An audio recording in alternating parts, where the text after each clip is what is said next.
One male exposed wife's cheating over 24 years. The daughter I raised with her is not even mine. So I did this and got my revenge. I'm in my early 60s. For days back, I received a mail that threw me into an existential crisis. Not something where I would want to be in the last leg of my life. I found a letter in my mailbox that someone named Mr. X had sent his piano and a watch to my wife. These were not ordinary stuff. It was an heirloom kind of thing that was passed on for many generations in his family. Of course, he mentioned these details in the mail. This stuff was not even for Mary solely, but for my daughter. That Mr. X was not someone from our family or friends. I had heard the name before, but couldn't place my finger on who this guy was. Mary reminded me he was her piano teacher 3 decades ago. I asked why he would send his family heirloom to my daughter, or even to Mary. She had no answer. She just said, "I don't know." It was my daughter's pre-wedding dinner that evening. For a moment, I thought it was his wedding gift, but the question remains the same. Why would her piano teacher, who hasn't been in touch for 24 years, send a gift to my daughter, and that too his family heirloom? The question lingered in my mind, but I let it slide for the moment. It was a busy day, and all of us already had knee-deep work before the festivities. As the guests came in and the ceremony began, I almost forgot about the mail. We slept very late that night. The next morning, I was still in bed with last night's hangover when someone relentlessly knocked on the door. It was the guy from the courier delivering the piano and the watch which that mail talked about. I wish I was in my senses to inquire more about it, or probably just refuse to receive it. But what I did was just sign and take it. I called Mary, but she wasn't home. She didn't even leave a note. My hangover was gone seeing that stuff. I freshened up and called Mary, but she didn't respond. My relentlessness grew, and I searched for the letter, and to read it again to draw any clues. I couldn't find the letter. I had kept the letter in my bedstand drawer. I searched for it elsewhere and found it in a different drawer. Clearly, Mary had read it when I was asleep and kept it inside a different drawer. She came back in the afternoon. She royally ignored the huge piano kept in the living room. I asked her why her teacher sent his heirloom to our daughter. She gave me a look and said, "How I'm supposed to know this? It's been 24 years since I've met him. Maybe he sends something to all of his students." I nodded and asked her if she had read the letter we received yesterday. She said no and raced through the kitchen. Evidently, she was escaping the confrontation. Since then, she's not talking to me properly. I'm participating in that distance too. I'm also ignoring her. The way she lied to my face has gotten into my nerves. I don't know whether I should wait and let the situation cool off before having a confrontation, or if I should find out the truth myself. Not sure what was the history between Mary and her piano teacher, but there was definitely something, even if it wasn't transient. I've been headed to add context. I've been married to Mary for 32 years. I've looked upon her as the perfect wife and perfect mother to our daughter. She's a homemaker while I'm the house provider. Hard to relate for this generation, but this was the setup at our time. I was married quite early, was doing odd jobs. Wasn't making much, but I was resilient about having my own house before planning a child. After slogging my butt thin, I got a decent job, but it needed intense travel across different time zones. I used to be out for most of the days. It was a small company just spreading out its wings to the different nooks of the States. I joined as a sales rep and eventually climbed the ladder of sales head, business dev, and expansion manager. Mary was understanding about my work commitments, but she used to be upset that I wasn't giving her enough time. She wanted to have children, but I was just not ready for such commitment at that time, both financially and emotionally. Majorly financially. I wanted to give the best life to my children, and at that time, I neither had money nor time. I made her understand my concern, and she was on board with my plan. I asked her to seek a part-time job or pursue a hobby. To get rid of her loneliness, she joined a piano class. She's a music enthusiast. I encouraged her to pursue it seriously, but she looked at it as more of a hobby. I was happy that she got something to divert her time and mind. Mary stopped complaining about my absence. She was now busy with her practice and classes. I felt a relief back then.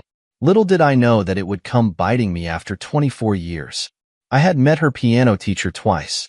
Once I came early for my work trip, Mary wasn't home. It was the time for her piano lessons. I went to pick her up. She introduced me to her teacher and her friends there. The teacher looked the same age as me, probably slightly older than me. That's when I met him for the first time. The second meeting with him was when my daughter was born. He dropped by at her house. I was home at the time. He brought gifts for our daughter. None of the 2 times I ever suspected anything fishy about the relationship. He seemed to be a sober gentleman. They both acted very normal. Mary left piano classes after conceiving her daughter. Her pregnancy was complicated, and the doctor had advised her to be in complete bed rest. On that grounds, I took a transfer to a ground office job, so then I could take care of Mary and my baby. After our daughter was born, I asked her to restart her piano hobby, but she said she was busy raising our kid. I offered to partake in the responsibility of the child, but she said she would manage it. I focused on earning money and providing livelihood for my family. Eventually, I felt she had forgotten about her hobby and had moved on. She used to own a piano back then, but God knows what happened to that. It suddenly disappeared from the house. I remember I asked her about it, and she said she no longer enjoyed piano. That was it. This happened at the birth of my daughter. The next 24 years of our life had been so smooth. We felt like my daughter brought good tides into our life. That year my company hit its biggest milestone. I got a good promotion with the hefty raise. I bought a small but cozy house with a front lawn where my daughter grew up making memories. Everything seemed so perfect, and then bam. That one letter shook the core of everything. Update 1. I know I've been avoiding speaking the inevitable truth. All the pieces joined together hinted that Mary had something more to do with her piano teacher beyond taking lessons. My house got cold after that day. Mary and I were avoiding each other's presence. Felt like my dread was coming true. A couple of times I asked Mary if she wanted to talk about something, but she all rightly refused to address the elephant in the room. Honestly, I was also so pissed off that I didn't put any effort into fixing it. Instead of begging Mary for the truth, I decided to find it out myself. I went to the courier company which delivered those parcels in the mail. Not so easily, but I was able to get to the address of Mr. X. He was put up in a remote countryside farmhouse. It took me 4 hours drive into that place. Spotting his farm was also a challenge in a low-network zone. Thanks to his little fame in the area, a local garage owner guided me to his house. Mr. X had spent his last 10 to 15 years teaching music to the young boys and girls of that place. Reached his house to find he was dead. My rage subsided into numbness. I didn't know how to feel about it. There was a caretaker and another elderly man who introduced himself as Mr. X's cousin. He was the one who facilitated the shipment of piano and watched him a house after Mr. X's demise. He told me he did whatever Mr. X's lawyer instructed him to do as per his will. Mr. X never married. He didn't have any children. He had no heir to inherit his belongings. His cousin clarified that Mr. X had willed his property to the charity, whatever little he had, but the most precious thing, his piano and his watch, he had given to my daughter. I asked him if he knew anything about Mary. He said no with a straight face. I tried probing him more, but he said we should respect the dead and get over it. I took the hint, thanked him, and left. When I came back home, Mary was lying lifelessly on the couch. First time after that day, I had seen her face properly. She had grown pale. I sat down. My demeanor had changed. I asked her if she knew about Mr. X's demise. She looked at me with teary eyes and said, "So you went there?" I nodded. She knew about it. After long silence, I asked her, "Will you be confessing now?" She held my hand and broke down. Her confession went like this. "It was a one-time mistake. My loneliness tricked me into this. You were always staying out. I created for you emotionally and physically." Her physical relationship had a dry spell for months. Even when you were in town, you were so busy at work that you were ignorant of my needs. I wanted to stop her midway and say that I wasn't enjoying it either. It was difficult for me too. It was no fun leading a nomadic life, hopping from one city to another, without adequate sleep and food. But I did all of it to give my family a good life, and I was successful in doing that. We have a decent life. You never had to think about household budget, never had to compromise on the lifestyle she had led. My daughter went to the best school, got the college education of her choice without any education loan. I funded it. All of this comes with a price. You can't just eat the meat and thrash away the bread. You got to bear the bad to be able to enjoy the good. But all this meant nothing, especially now when the ship had already sailed. She cried and said, "I'm sorry. I never intended to cheat on you, but it just happened in the heat of the moment. I feel very guilty about it. I wanted to confess and come clean when you returned, but didn't want to hurt you with the truth.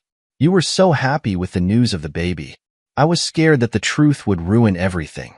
In fact, I tried telling you the truth, but you were so happy with the news of the baby that you didn't even notice that I was upset and guilty."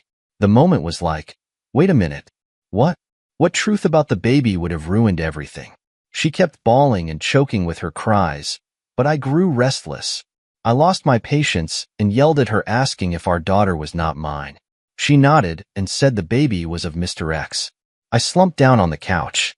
I felt the gush of emotions of betrayal, emptiness, and crisis. The daughter I raised for 24 years is not even mine. I'm getting to know this truth in my 60s.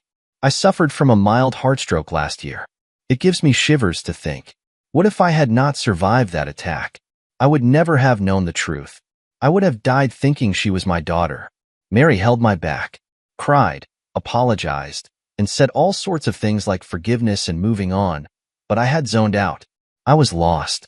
I stood up to leave. Mary held me and begged me not to leave. I told her I needed some time to myself to process this trauma. I drove off my camper for more than 50 miles before parking it sideways and breaking down like a puppy. I don't know what I'm going to do next. I don't know what others would have done in this situation. Without sounding mean, I'm not looking for any advice. I may not work in my situation. I'll decide for myself. Using this space as a channel to pin down my emotions, heartbreak at 60 is not easy. Don't even have friends to discuss this, and neither have the health to drink and piss off the pain. Update 2.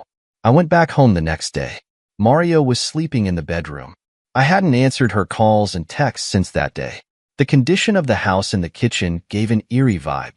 Looks like she hadn't cooked or eaten anything since last day. I opened the refrigerator to grab something. Mario was woken up by that. She came and hugged me. She was again trying and apologizing. She swore that it was a one-time thing and she had never cheated on me again, and she had quit her piano classes after the encounter. She said it wasn't an affair. She didn't love him. Neither had any feelings for him. It was all about loneliness and needs which I was unable to fulfill due to my work commitment. I asked her to calm down and sleep. She insisted we talk and resolve the matter. I said not now. You don't look fine, so rest and we'll sort this out later. I was starving for the last 2 days, so grabbed some leftover porridge from the refrigerator and ate it. She forcefully nibbled some berries. I crashed on the couch. She asked me to sleep with her in the bedroom, but I refused to share the bed with her. She sat by me on the couch, but I insisted that she rest inside. I was pretending to be asleep and calm, but in real life I was not. I wanted to get out of her sight. When I sensed that she was in a deep sleep, I slowly crawled into my room and grabbed my basic essentials. Clothes, gadgets, important documents, cards, and cash money. I packed some kitchen stuff and bedding, loaded it into my camper, and drove off planning to live my camper for the near future. My van was not a perfect, conducive place. I had to fix a lot of stuff. I went to the garage to get the basics fixed, but they needed 2 days' time. I said don't be bothered and left. I brought the sink, pipes, and toolbox and fixed the basic amenities. Have set up a makeshift kitchen stand with microwave, toaster, and air fryer at one corner of the camper. The sink is now up. The exhaust and heater are working fine. I bought some batteries to cater for the emergency power supply. Otherwise, using the charging station to charge everything. I have to use a public restroom to unload the dump and refill the water container. I feel a lot more free and mobile now. I have switched off my number. I would be taking a different number for official purposes. Parking in the night had been a struggle in the first day. I know some of the residential spaces don't allow campers to be parked near their houses. To be safe, I'm parking at a gas station for the night. Not all, but some of them offer parking spaces at a minimal surcharge, and some are free. I'm now planning to drive to the south to live by the sea for a few days, or a few months maybe. I don't know, but before that I would need to stock up on enough supplies. Going south involves driving through thick woods on the way. Need to ensure that the camper is robust to sustain the long journey. Update 3. Amidst all this chaos, I almost forgot that yesterday was my daughter's wedding. After knowing the truth, I was struggling to call her my daughter. The dynamics have changed. As mentioned in my last update, I was on my way south. I traveled almost 100 miles away from the city when I got an email. I was resting in the afternoon and scrolling through my mailbox. My daughter had left a long, hearty message for me. Mary had confessed the truth to her. The realization hit me hard that I was ruining her wedding, and when I read her message, I couldn't stop myself from running to her. Ignore the formatting error, pasting the message directly here. Dear Dad, don't be mad that I called you Dad. No matter what the truth is and what you ought to believe, you'll be my dad and I love you. You've been an amazing father, the best I could get. Tomorrow's my wedding, a big day for me. I wanted you to walk me down the aisle. Please show up for the sake of the 24 years of love you have showered on me. But even if you decided to own me, I would respect that and still love you, your daughter. There was a drugstore in front of me. I rushed in there and requested the cashier to let me make a phone call. I called my daughter. She broke down on hearing my voice. We both cried for a good few minutes. I promised her I would walk her down the aisle. She assured me to keep my visit a secret from Mary. She gave me the exact time she would step out of her room for the ceremony. I drove back to the city and parked it at the gas station at night. She arranged for parking space near the venue. I got ready and remained in my van. When she got ready, she sent one of her bridesmaids to escort me inside through the back door. I was not hiding from anyone but Mary. Not hiding exactly, but I didn't want to have any face-off with her. By then, everyone was seated at their respective places. I walked her down and gave her hand to my husband. I saw Mary in tears sitting in the front row. When everyone stood up to clap and congratulate the newlyweds, I disappeared. Later in the evening, I again got an email from her, thanking me for saving her day, and basically the repetition of the same stuff she said above. She didn't get into my relationship dynamics with Mary or asked me to reconcile or forgive her. That was mature of her. I didn't tell her I was heading to, but she might have got the hint that I was going somewhere since I was living in the camper. She requested to keep in touch. I went through a wave of emotions in these last few days. Heartbreak, betrayal, bitterness, to healing. I'm guilty of admitting that I hated to know that she wasn't my daughter. I pledged to never see her again and even disown her. But when I received her message and when I saw her at the wedding, I felt nothing but a father. I found no difference in my emotions. She might not have my genes, but she is still my daughter. I have raised her with my love and care, and I'm going to be there for her like a dad irrespective of the truth. Update 4. I know it's been a long since I've updated this. Everything relevant happened. I have been living peacefully by the beaches. I had no updates about Mary until this morning. I literally got goosebumps typing her name after so long. I had never mentioned her to anyone here. Though I have ghosted her, it feels like she's a ghost to me. She doesn't exist to me. I knew at the back of my head she would be traumatized by my ghosting, especially when I was leading the life we had decided to live together. We had plans of renting the house and living in a camper by the sea in our retirement phase. Got to know from my daughter today that Mary is sick and hospitalized. She has also been seeking therapy, but it hasn't helped her much. I don't know if I am angry with her or if I am upset with myself. I told her that I would have forgiven her if she came clean back then, but I don't think I would have forgiven her even back then. One time or multiple times, cheating is cheating. This is not only cheating but a sheer betrayal. She kept me the dark about the child. While confessing, she also said that if not for that cheating, she wouldn't have been a mother because after our daughter we still had unprotected sex, but she didn't conceive. Yes, she questioned my potency. I should admit that she might be right and I was offended or maybe hurt because of this statement. I didn't have the courage to mention this in my earlier updates. Now I feel I have grown past that feeling. Daughter requests that I visit Mary once if possible because her health is deteriorating. I think I'll head out to meet her once, but reconciliation is off the radar.